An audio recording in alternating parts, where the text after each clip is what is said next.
ഇപ്പോൾ മാഡം പറഞ്ഞ ഞാൻ എൻ്റെ ലൈഫിൽ ഒരു ഇൻസിഡൻറ്റ് പറയാം. ഞാൻ പൂനെയിലാണ് പഠിച്ചത്. എൻ്റെ ഫസ്റ്റ് ഡേ എൻ്റെ കാഷ്വാലിറ്റി പോസ്റ്റിങ്ങിൽ രാത്രി ഒരു 12 മണിക്കാണ് ഞാൻ കാഷ്വാലിറ്റിയിൽ ഇരിക്കുകയാണ്. ബെല്ലടിച്ചു.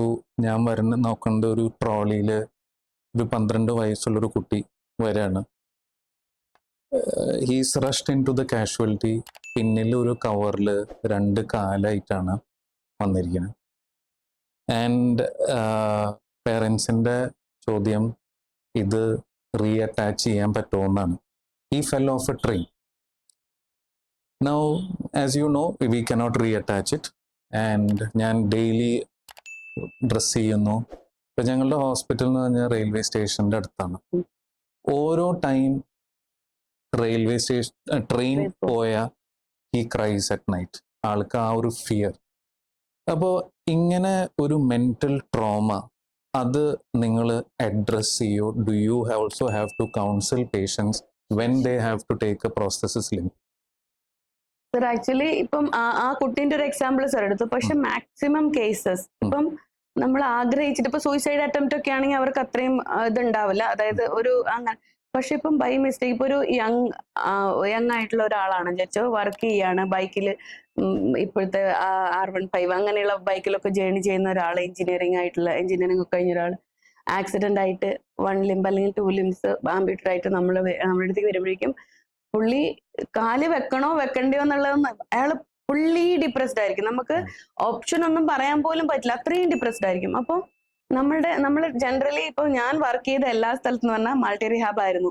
എന്താ വെച്ചാൽ കോംപ്രഹെൻസീവ് റിഹാബിലിറ്റേഷൻ സെന്റേഴ്സ് ആണ്. NIPMRലാണെങ്കിലും കേരളത്തിൽ ആദ്യമായിട്ടാണ് ഞാൻ അങ്ങനെ ഒരു സെന്റർ ഇപ്പം വന്നിട്ടുള്ളൂ. ഞാൻ 1 വർഷമായിട്ടേ ഉള്ളൂ അവിടെ ജോയിൻ ചെയ്തിട്ട്. പക്ഷെ അവിടെ എല്ലാ റിഹാബിലിറ്റേഷൻസും ഉണ്ട്. അപ്പം അങ്ങനെ ഒരു കേസ് നമ്മളുടെ അടുത്ത് വരികയാണ്, ഇത്തിരിയെങ്കിലും സ്ട്രെസ് ഉണ്ട് എന്ന് തോന്നുകയാണെങ്കിൽ നമ്മളുടെ അടുത്ത് അവിടെ സൈക്കോളജി ഡിപ്പാർട്ട്മെന്റ് ഉണ്ട്. അവർ കൗൺസിലിംഗ് കൊടുക്കും.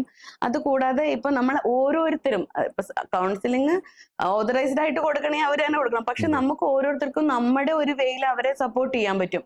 അപ്പൊ അങ്ങനെ ചെയ്തിട്ട് അവരെ ആ ഒരു സ്റ്റേജിൽ എനിക്ക് വേണം, എനിക്ക് നടക്കണം എന്നുള്ളൊരു സ്റ്റേജ് ആയി കഴിയുമ്പോഴാണ് നമ്മൾ ഓപ്ഷൻസ് പറയുള്ളൂ. ബിക്കോസ് അതിന്റെ ഇടയ്ക്ക് നമ്മൾ ഓപ്ഷൻസ് പറയുകയാണെങ്കിൽ അവർ ആ ഒരു മനസ്സോടെ ആയിരിക്കില്ല കേൾക്കുന്നത്. അപ്പൊ അവര് എടുക്കുന്ന ഡിസിഷൻ ചിലപ്പം തെറ്റിപ്പോവാം.